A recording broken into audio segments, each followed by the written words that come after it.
بسم الله الرحمن الرحيم. اللهم صل على سيدنا ومولانا محمد صاحب التاج والمعراج والبراق والعلم، دافع البلاء والوباء والقحط والمرض والألم، اسمه مكتوب مرفوع مشفوع منقوش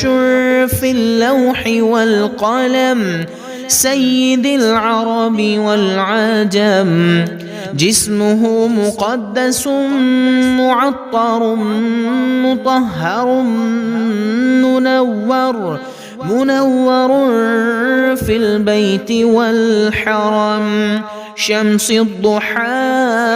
بدر الدجى صدر العلا، نور الهدى كهف الورى مصباح الظلم،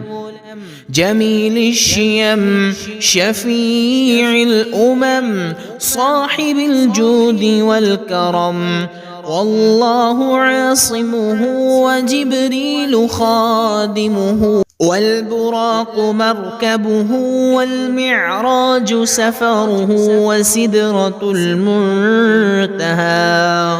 مقامه، وقاب قوسين مطلوبه، والمطلوب مقصوده، والمقصود موجود، سيد المرسلين خاتم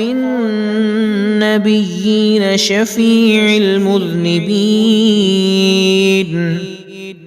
أنيس الغريبين رحمة للعالمين،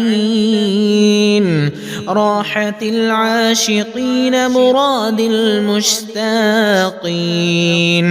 شمس العارفين سراج السالكين،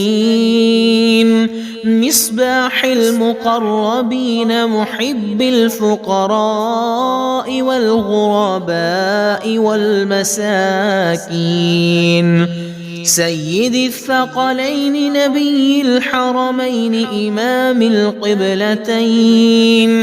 وسيلتنا في الدارين صاحب قاب قوسين، محبوب رب المشرقين ورب المغربين، جد الحسن والحسين، مولانا ومولى الثقلين أبي القاسم محمد بن عبد الله، نور من نور الله، يا أيها المشتاقون بنور جماله، صلوا عليه وآله وأصحابه وسلموا تسليما.